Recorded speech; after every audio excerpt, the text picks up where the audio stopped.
Mesdames et messieurs, bonjour ou bonsoir et bienvenue sur VO Afrique. Vital Kamerhe, l'ancien directeur des cabinets et allié du président Félix Tshisekedi, condamné à 13 ans de prison pour détournement des deniers publics, a retrouvé sa liberté, du moins provisoirement. Quels sont les enjeux de cette liberté provisoire? Nous en parlerons dans cette émission. En deuxième partie, toujours en RDC, l'ancien Premier ministre et actuellement sénateur Augustin Matata Ponyo s'est exprimé dernièrement au sujet du rétablissement de ses immunités parlementaires ainsi que ses libertés de mouvement. Il accuse ainsi le président du Sénat d'être complice avec le procureur général près la Cour constitutionnelle qui, malgré l'arrêt de la Cour, ne veut pas toujours clôturer son dossier en rapport avec la justice. Que comprendre de cette situation? Nous en parlerons également dans cette émission. Enfin, rentré à Kinshasa le 2 décembre dernier, une décennie après avoir fui la RDC, Paul Mouilamboué, un témoin clé dans l'affaire de l'assassinat de Floribert Chebeya, défenseur de droits de l'homme, a donné sa version des faits. Dans sa déposition, il a cité le nom de l'ancien président de la RDC, Joseph Kabila. L'ONG, La Voix de Sans Voix, a réclamé dans une déclaration que toutes les personnes citées dans cette affaire soient convoquées devant la justice. Quelle est la probabilité pour l'ancien président de la République démocratique du Congo de comparaître dans cette affaire? Nous allons donc en parler dans cette émission avec mes invités. Depuis Kinshasa, un confrère, Thierry Kambundi, il est journaliste à Top Congo FM et il nous joint en direct de Kinshasa. Après, il y a à partir de New York, Maître Adolphe Mopotu Mogbaya, il est avocat au barreau de Kinshasa, Matete, et puis en direct de Maryland, professeur Christian Kabange. Il est professeur de droit à l'université de Kinshasa. Avec mes invités, donc, nous allons essayer de comprendre ce qui se passe par rapport à ces trois cas dont je vous ai parlé tout à l'heure. Et pour commencer, nous allons partir à Kinshasa avec Thierry Kambundi, avec qui nous allons commencer avec notre premier sujet. Le premier sujet, c'est cette libération provisoire de Vital Kamerhe qui fait couler beaucoup d'encre à Kinshasa, Thierry, n'est-ce pas? Absolument, Marius, depuis le 6 décembre dernier, où a été prononcée par la Cour de cassation la liberté provisoire de Vital Kamerhe Lwakaningini, plusieurs réactions ont été enregistrées, dans les deux sens en tout cas, au sein de la classe politique, même dans l'opinion, hein, parmi elles, ceux qui étaient pour et bien évidemment ceux qui étaient contre. Il faut rappeler que Vital Kamerhe a plus d'une fois, depuis son arrestation, le procès, sa condamnation en première instance, puis en deuxième instance, sollicité à chaque fois une liberté provisoire qui ne lui avait pas été accordée jusqu'ici. Et donc, c'était une surprise, d'autant plus que, rappelez-vous, après sa condamnation à 13 ans de prison en deuxième instance, il était question pour lui et ses avocats, parce qu'ils en avaient la possibilité, et des éminents juristes qui sont ici avec moi en diront davantage, de se pourvoir en cassation. Mais la stratégie, visiblement, a été cette fois de faire moins de bruit, mais la procédure a été menée telle que prévue et elle a été accompagnée d'une demande de liberté provisoire que la Cour de cassation a examinée et donc à laquelle elle a répondu favorablement. Alors Thierry, est-ce qu'on en sait un peu plus sur les conditions de cette liberté provisoire? Absolument, Marius. Vital Kamerhe n'a pas carte blanche. Hein, parmi les conditions, selon des informations que nous avons pu recueillir, qui figurent sur l'ordonnance qui lui a accordé une liberté provisoire, c'est que Vital Kamerhe doit rester discret et ne peut se présenter au port, aux aéroports, aux gares et aux postes frontières de la République démocratique du Congo. Ça veut dire clairement qu'il est condamné à rester à Kinshasa, condamné à rester chez lui. D'ailleurs, c'est prévu, c'est marqué noir sur blanc sur l'ordonnance. Il est contraint à résider dans sa résidence de la commune de Gombe. Et il n'est en effet autorisé à quitter Kinshasa qu'avec l'autorisation expresse et écrite du procureur général près la Cour de cassation et pour une durée n'excédant pas 30 jours. Enfin, il lui est interdit de faire obstruction à la poursuite de l'instruction. Et un peu plus loin, j'ai appris qu'il a dû, pour obtenir cette liberté provisoire, s'acquitter d'une caution de 500 000 dollars américains. Waouh. Globalement, c'est tout ce qu'on sait des conditions qui lui ont été imposées avec cette liberté provisoire. Alors justement, les commentaires sur place en République démocratique du Congo, on y reviendra tout à l'heure. Maître Adolphe Moputu Mogbaya, vous êtes juriste et nous voudrions un peu comprendre avec vous cette liberté provisoire. Est-ce que cette liberté était attendue, comme le dit Thierry Kambundi tout à l'heure? C'est comme une surprise. Pourquoi cette liberté est-elle arrivée maintenant? Ouais, d'abord, ça ne peut pas être une surprise parce que cela est juridiquement et légalement prévu. C'est-à-dire que Vital Kamerhe était détenu en tant que détenu préventif. Il n'était pas détenu comme un condamné, d'autant plus que tenant compte de sa condamnation au premier et au second degré, Vital Kamerhe a pour la première condamnation fait appel. Et pour la deuxième condamnation au niveau de la Cour d'appel, il est allé en pourvoi en cassation. Et par rapport à cela, il faut noter que ces différentes condamnations ou la principale condamnation au niveau de la Cour d'appel a été suspendue par le fait de son pourvoi en cassation.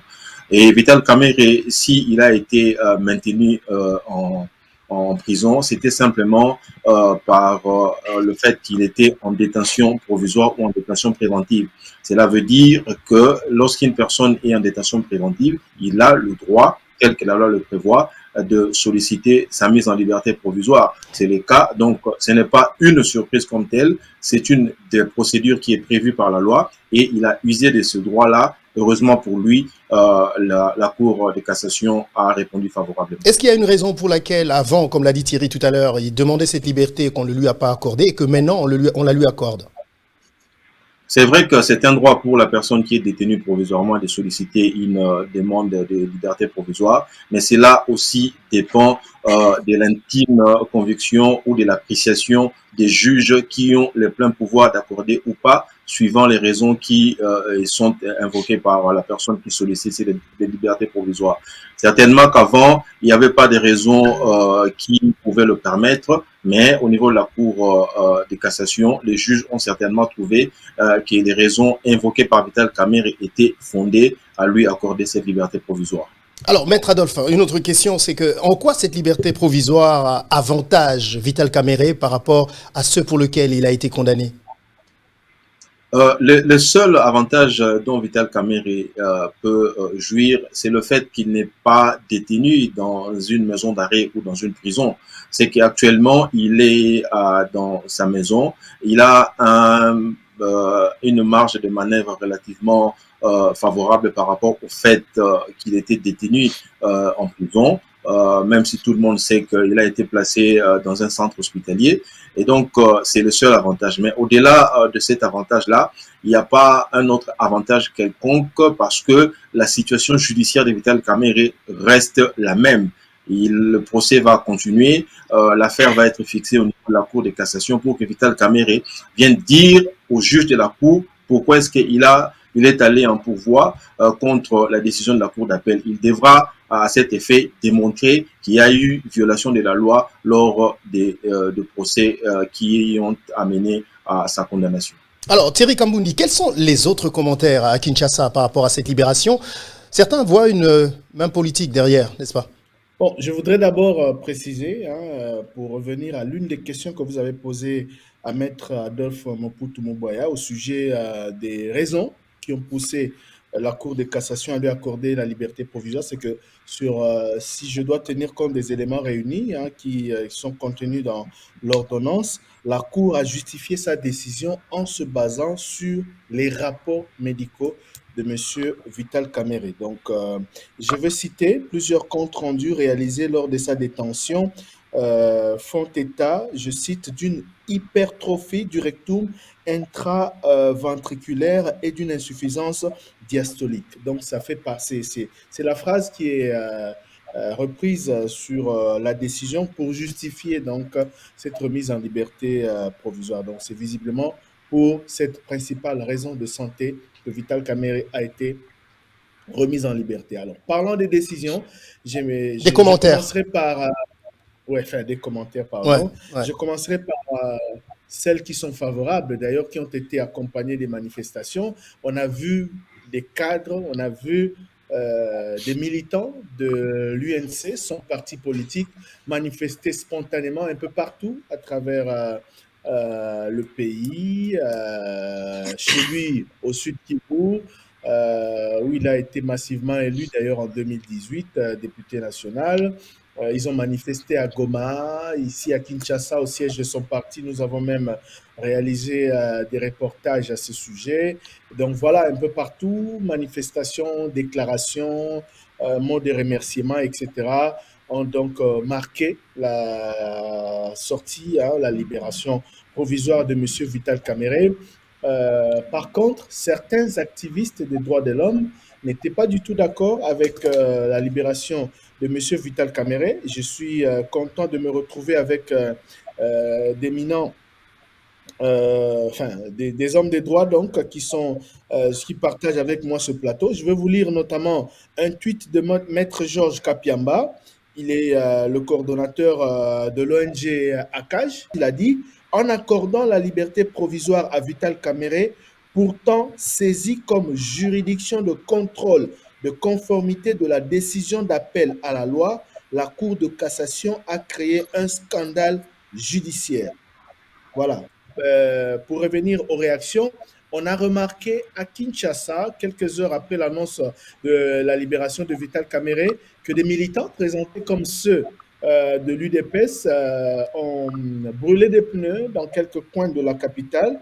Je ne sais pas ce que cela veut dire clairement, mais en tout cas, c'est ce qui a été noté au terme des réactions ici à Kinshasa. Dans la classe politique, on était partagé également entre ceux qui étaient d'accord avec cette décision de la Cour et d'autres, notamment Noël Tchiani et plusieurs autres acteurs politiques qui sont même allés jusqu'à parler de la fin de l'état de droit que prône le président de la République, qui estime injuste que Vital Kamerhe soit libéré à ce stade. Donc les réactions étaient un peu partagées. Il y a pas mal de réactions sur les réseaux sociaux, mais il faut noter que plusieurs gros poissons, hein, des acteurs politiques de premier rang sont restés plutôt muets et des partis politiques ne se sont pas avancés dans des réactions aussi.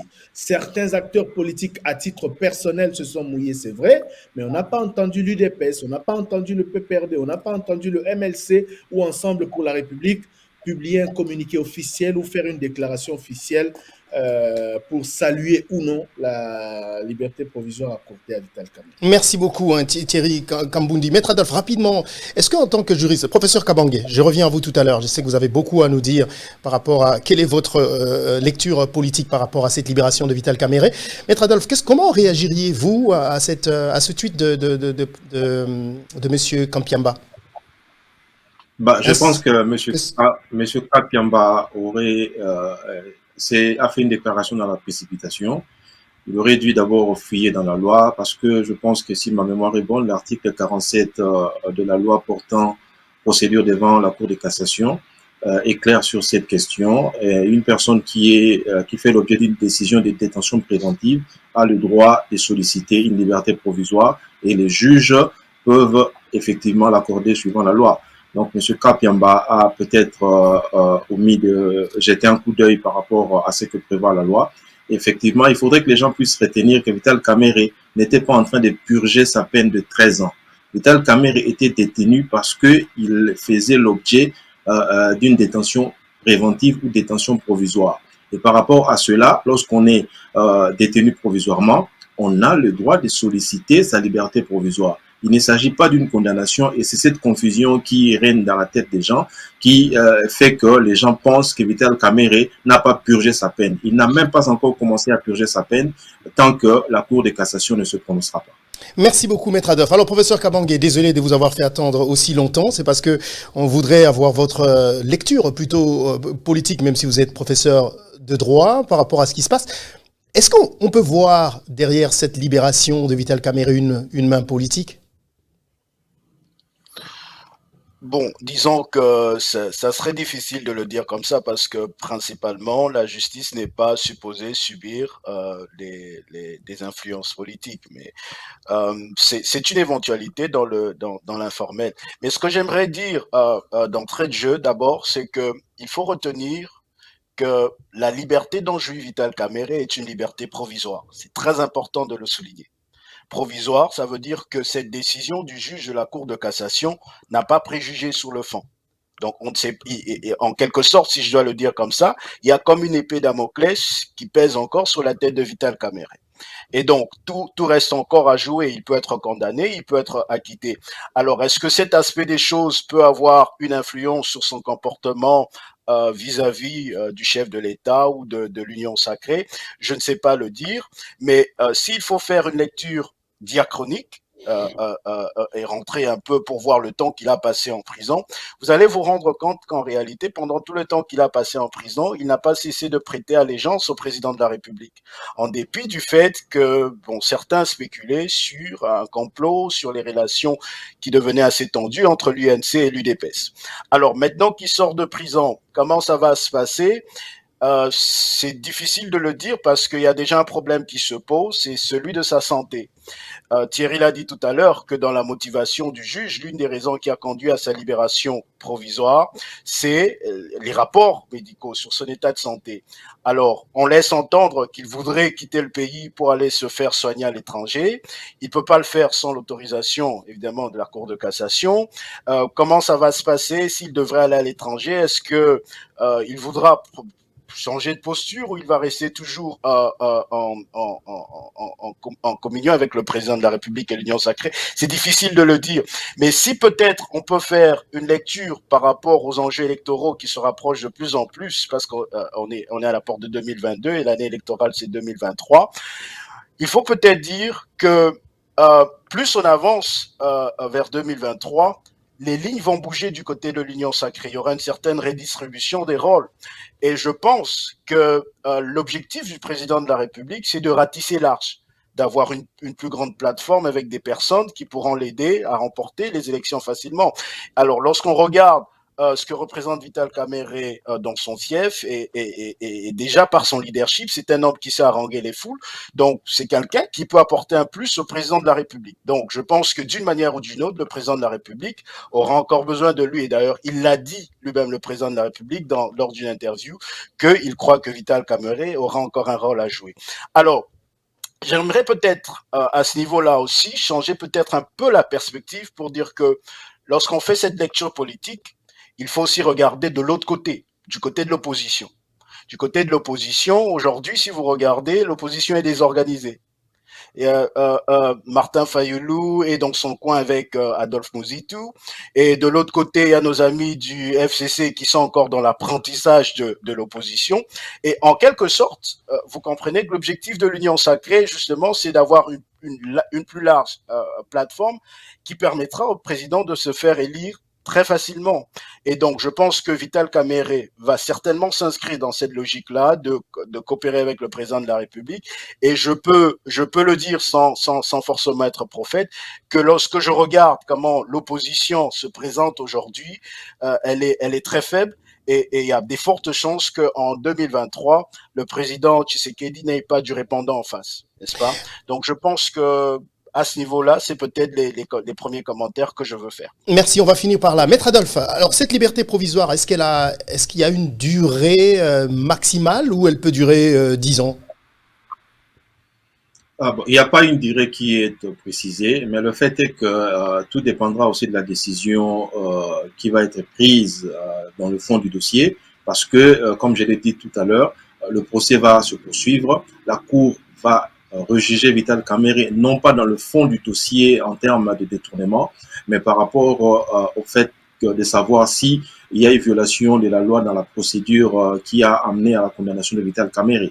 Et c'est à l'issue de ce procès que Vital Kamerhe saura s'il est condamné ou acquitté. S'il est condamné, on le remettra en prison pour cette fois-ci commencer à purger sa peine de 13 ans. Alors, s'il n'est pas condamné, il sera acquitté, il va rester l'homme libre. On va tout simplement lever cette mesure de liberté provisoire qui va se convertir en une liberté normale, comme vous et moi. Voilà. Nous suivrons donc de très près cette affaire. On va rapidement passer au deuxième sujet que nous avons prévu pour vous aujourd'hui, toujours avec mon ami et confrère Thierry Kambundi depuis Kinshasa. Alors, Matata Ponyo, l'ancien Premier ministre de la République démocratique du Congo, qui, lui, est en train de se battre pour recouvrer ses immunités parlementaires qui lui ont été enlevées. Thierry, est-ce que tu peux nous en dire un peu plus? Dans un premier temps, en plénière, rejeter la demande de la Cour. Une autre demande est revenue, c'était pendant les vacances parlementaires.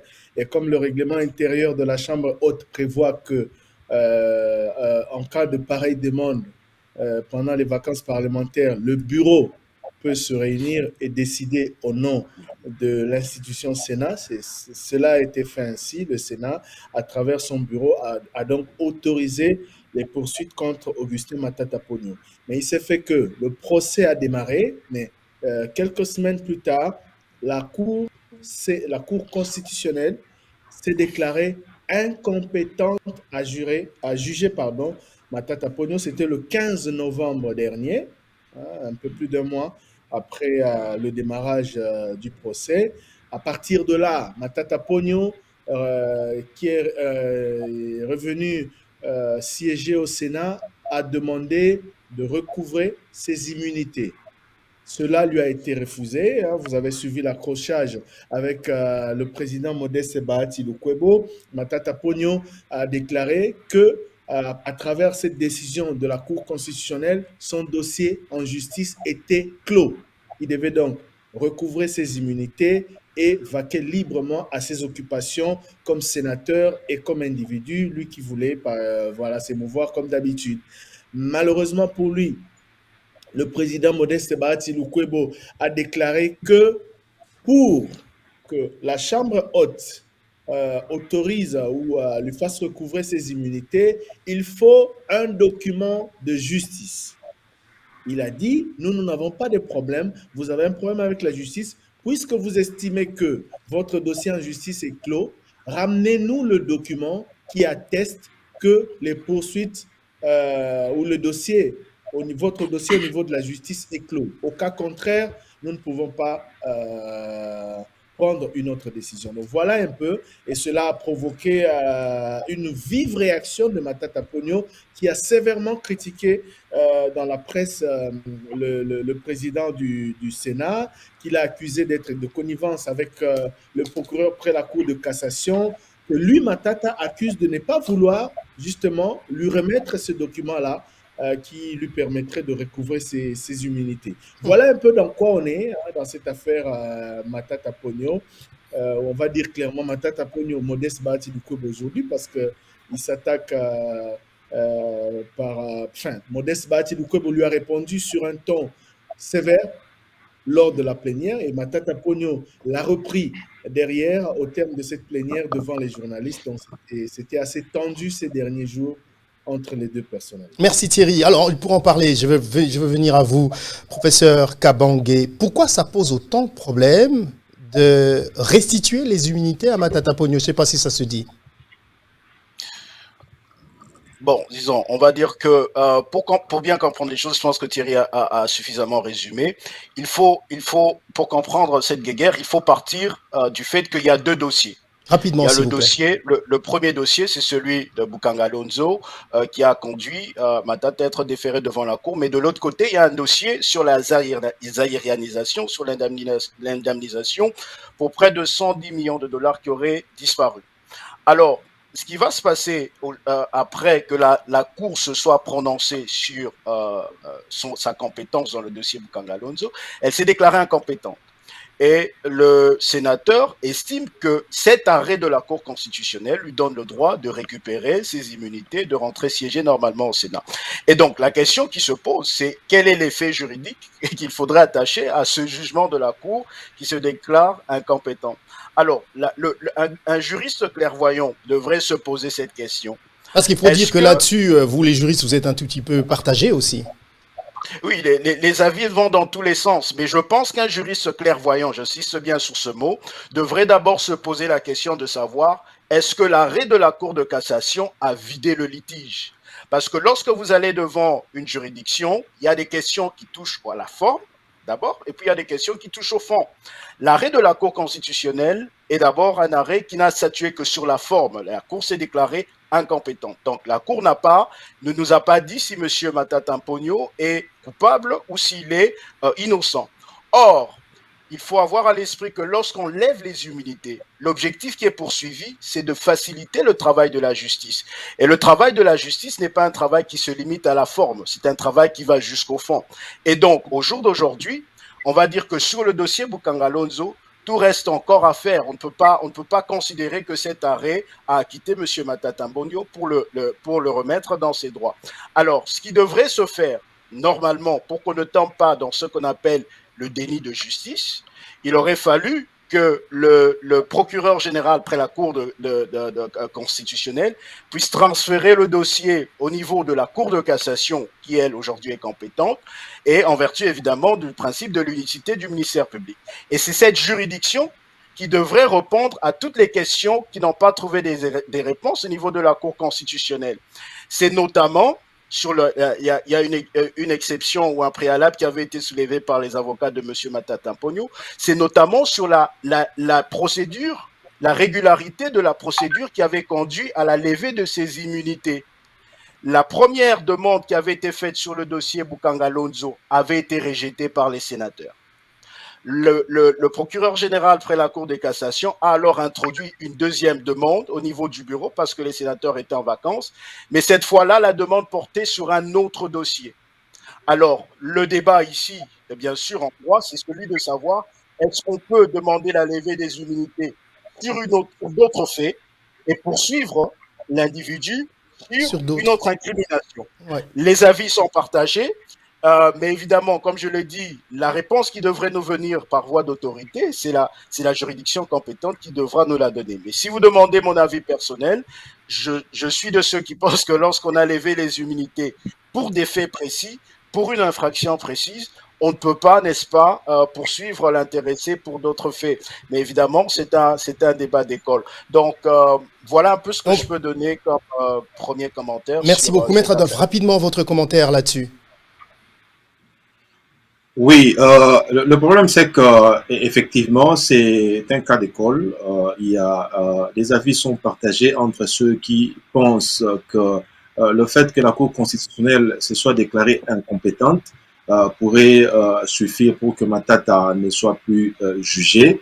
Mais il y a une autre école qui soutient que cela n'est pas fini, c'est-à-dire que actuellement la juridiction naturelle de Matata serait la Cour de cassation.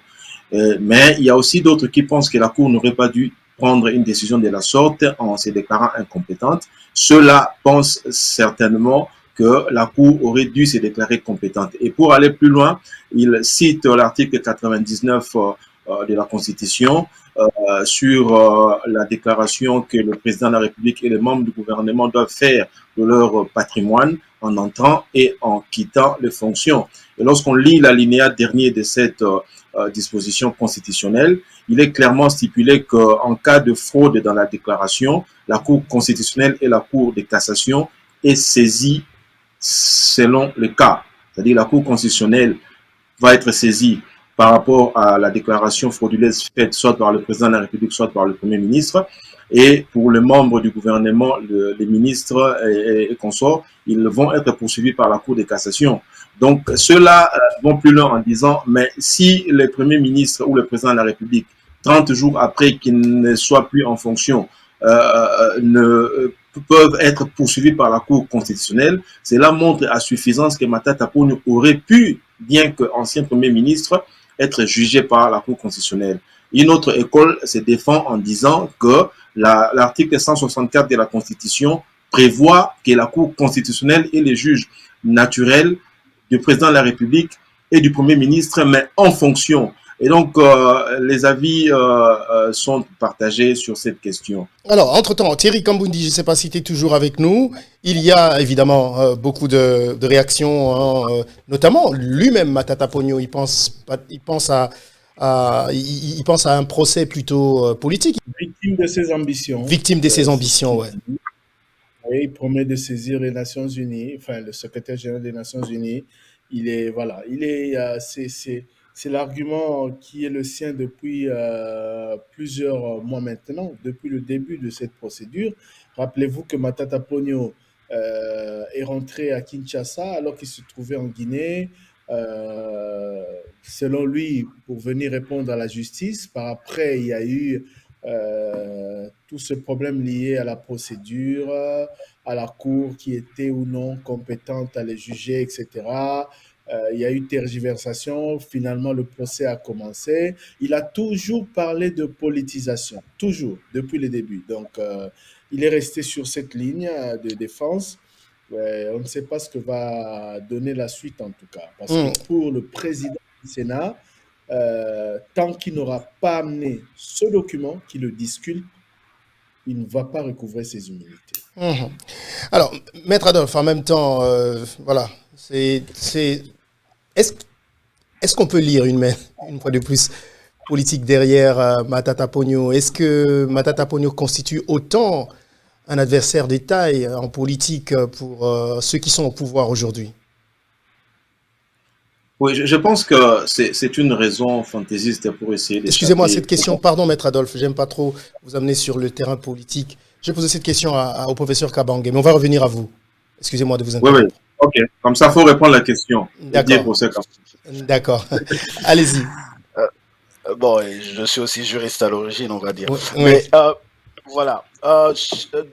Disons, qu'est-ce que ça pourrait y représenterait sur le plan politique? Bon, je sais pas trop. C'est vrai qu'il s'est fait élire sénateur. Voilà, un ancien premier ministre, c'est un bureaucrate. Il a peut-être des ambitions à la présidence, c'est pas. Mais de vous à moi, est-ce que, honnêtement parlant, vous pensez qu'aujourd'hui, Matata Ponyo, candidat à la présidence de la République, il peut battre Félix Tshisekedi? Non, honnêtement. Donc, je pense qu'il faudrait. Mais il a une base, Matata Ponyo. Il a une base oui, dans le maniema chez lui. Non, je pense qu'il faudrait éviter de regarder les choses avec comment je peux dire, avec trop d'ambition, et il a des ambitions politiques, mais je ne pense pas que s'il fallait faire taire des potentiels adversaires, je ne pense pas que c'est sur un individu comme Matata Ponyo qu'il va falloir s'acharner. Non. Donc c'est un homme politique, c'est un bureaucrate, un technicien sur des questions économiques, mais je pense qu'en termes d'assises électorales, il n'a pas une assise électorale au niveau national. Donc, je ne pense pas qu'on peut dire que toute cette affaire tourne autour d'une ambition, d'une motivation pour l'éliminer à la course à la présidence. Je ne pense pas personnellement. Alors, Maître Adolphe, vous êtes de ceux qui fustigent que les gens se cachent toujours derrière la politique chaque fois qu'il y a une affaire judiciaire. Avec la dernière énergie, je constate que les politiciens s'auto-immunisent eux-mêmes. Donc, quand vous êtes politicien, vous avez géré la chose publique, vous n'avez pas de compte à rendre. Si vous êtes cité dans une affaire et que vous devez rendre compte devant la justice, et on met la casquette de politicien en disant que il y a un acharnement. Et donc, à cette allure, je crois que la justice devrait fermer ses oreilles pour essayer d'avancer et d'éviter de suivre ces discours politiciens qui font que les politiciens veulent se cacher derrière leur casquette de politiciens pour échapper à la justice. Sinon, toutes les personnes qui sont citées dans les différentes affaires vont se déclarer candidats et diront qu'ils sont éliminés parce qu'ils doivent être poursuivis par la justice. C'est évidemment cette façon de faire les choses qui me met très mal à l'aise par rapport à ce que nous voulons construire. Mais quand on voit aussi, bon, je n'accuse personne, mais quand on voit aussi, professeur Christian l'a dit tout à l'heure, en principe, la justice n'est pas censée. Ça veut dire qu'il y a quand même des petits problèmes dans notre pays. Je ne sais pas si Thierry va me contredire, que les politiques, des fois, voilà, ils se gèrent de la justice. Oui, mais il faut savoir faire la part des choses entre le fait que la justice ne fonctionne pas bien et le fait que des personnes qui ont géré et qui doivent rendre compte ne veulent pas être citées dans les affaires où ils ont géré. Et donc, il faut véritablement faire la part des choses. Tous les politiciens qui sont cités, donc un politicien peut violer une jeune fille aujourd'hui, on ne va pas le poursuivre parce qu'il a des ambitions de devenir président de la République. La loi ou les lois sont faites pour les petits citoyens, des voleurs des téléphones, des chégués, pas pour des personnes qui gèrent des millions de dollars, qu'ils détournent pour eux et pour leur famille. Donc, c'est totalement injuste. Je m'insurge contre cette façon de voir les choses. Je pense même qu'on doit aller plus loin en créant une loi qui puisse poursuivre toutes ces personnes qui se cachent derrière la politique. Et j'irais même plus loin en disant qu'il faudrait même enlever toutes ces immunités pour que tout le monde soit véritablement égal devant la loi. Merci. Oui, Thierry, vas-y. Oui, juste, bon, en tant que journaliste, je n'ai pas de point de vue à émettre, mais je voudrais juste, pour revenir à ce que les deux intervenants juristes ont déclaré tout à l'heure, sur ce qui s'est passé lors des discussions au centre interdiocésain en 2016. Hein, le fameux dialogue qui a précédé, on va dire, l'organisation ou qui a jeté les bases de la transition des 2 ans qui a amené à l'organisation des élections, hein, le dialogue du centre interdiocésain. Rappelez-vous que les politiciens, surtout de l'opposition, avaient brandi comme condition les cas qu'ils ont qualifiés d'emblématiques.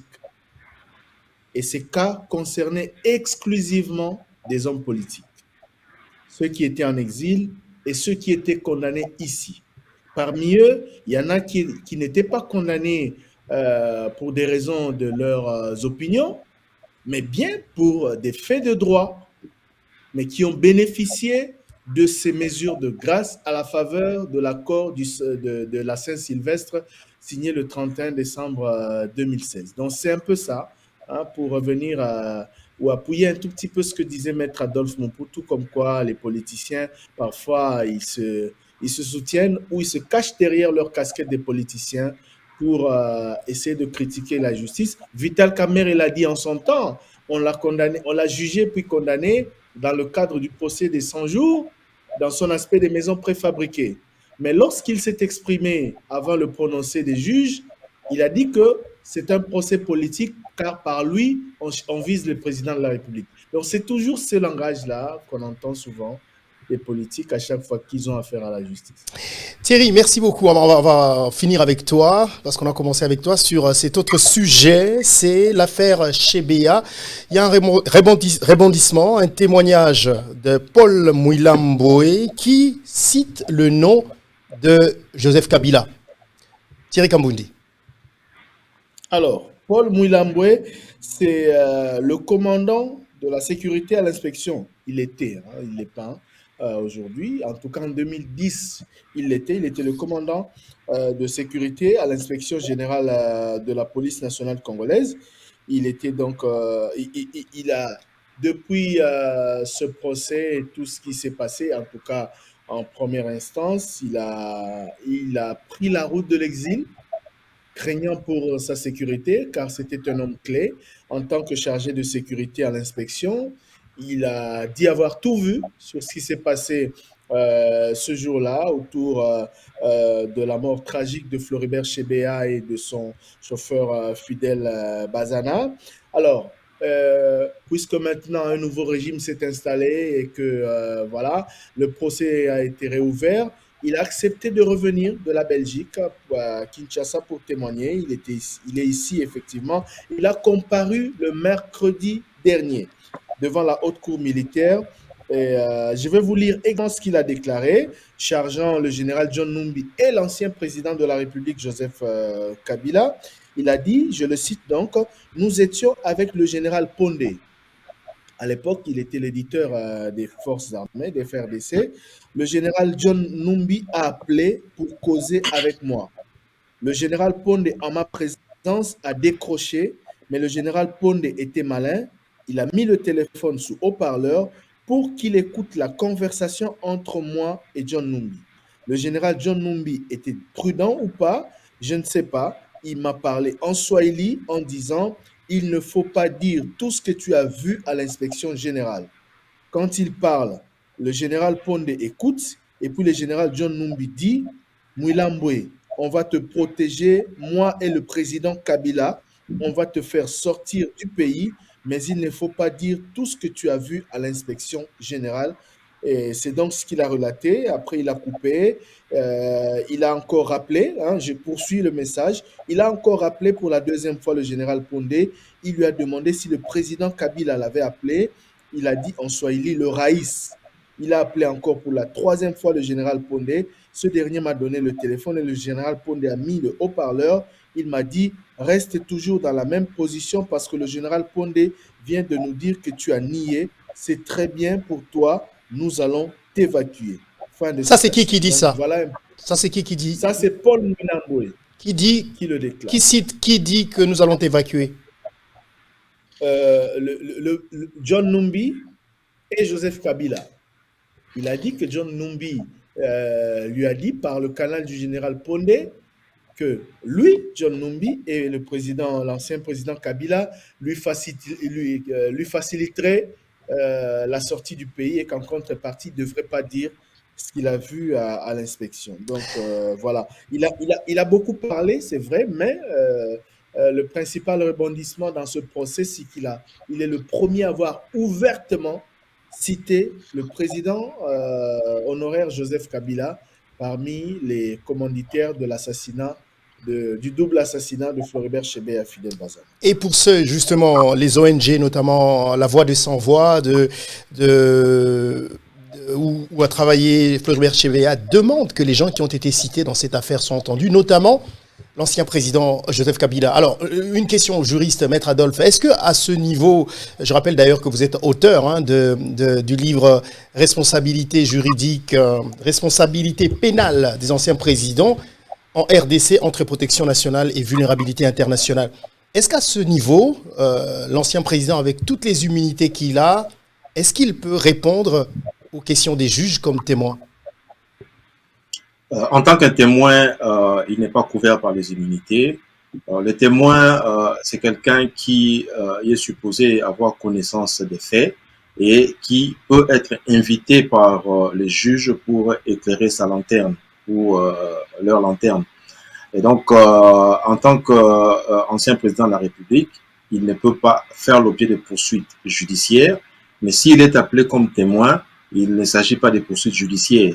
Il s'agit de quelqu'un qui va venir, on lui pose des questions sur ce qu'il pourrait savoir sur les faits qui ont été débutés au niveau de l'audience du procès.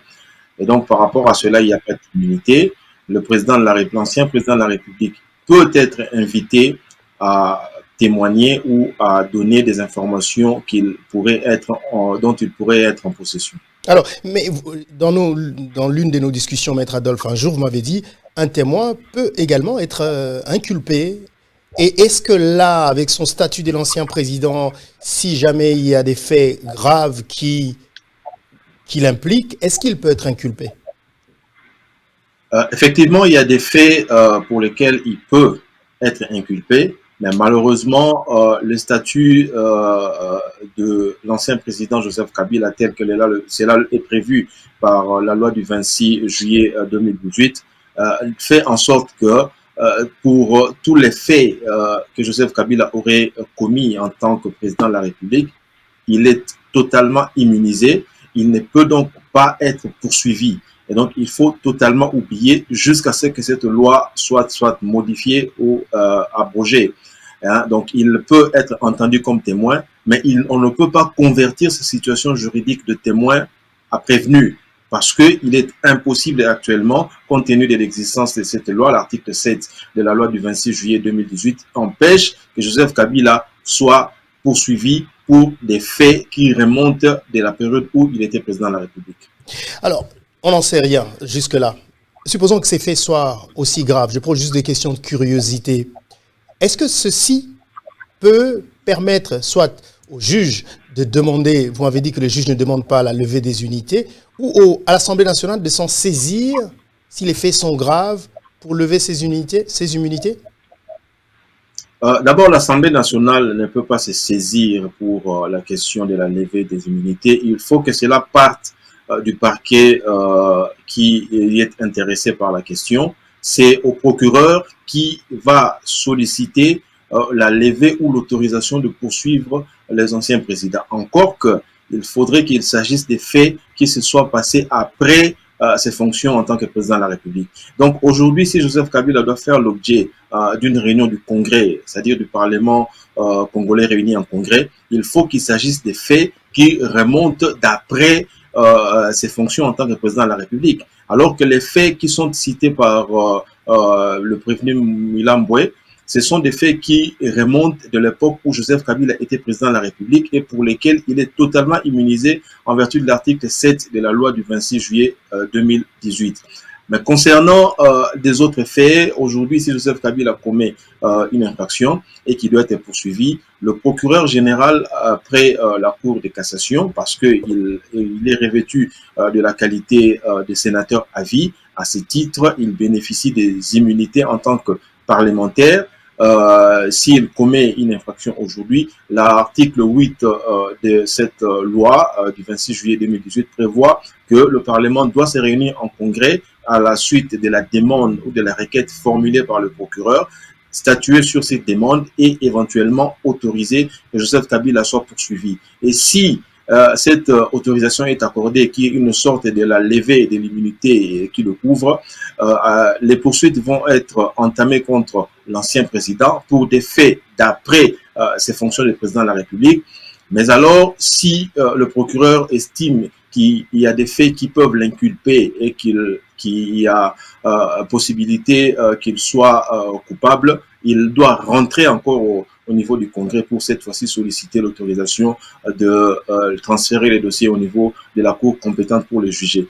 Et donc, à ce stade, je pense qu'il est vraiment difficile de poursuivre Joseph Kabila, surtout pour des faits qui remontent de l'époque où il était président de la République, même si son nom est cité dans le procès Chebeya et Bazana, il peut être convoqué comme témoin, mais on ne pourra jamais convertir sa situation juridique de témoin à prévenu.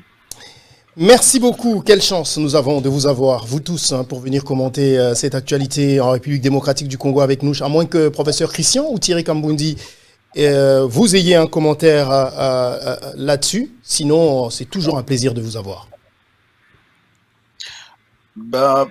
Pas tellement, peut-être dire que je pense qu'Adolphe l'a déjà souligné, l'article 7 a totalement verrouillé les choses. C'est peut-être l'occasion d'interpeller à nouveau le législateur pour que cette disposition soit modifiée. Mais du côté des faits aussi, je pense que le témoignage de Milambwe pose un petit problème parce que lui-même n'a pas eu de contact direct avec Joseph Kabila. Donc, il rapporte des propos qu'il aurait entendus de personnes interposées.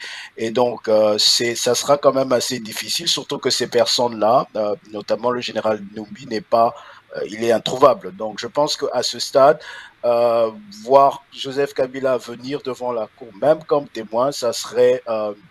le droit donne cette possibilité, mais je pense que du point de vue de la faisabilité, ça sera très difficile. Voilà. Écoutez, merci beaucoup vous tous d'avoir partagé avec nous ce moment. Merci à mon ami Thierry Kambundi, journaliste à Top Congo FM, qui était en direct avec nous depuis Kinshasa. Maître Adolphe Mopotu Mogbaya, qui est avocat au barreau de Kinshasa, Matete, et auteur du livre « Responsabilité pénale des anciens présidents en RD Congo entre protection nationale et vulnérabilité internationale ».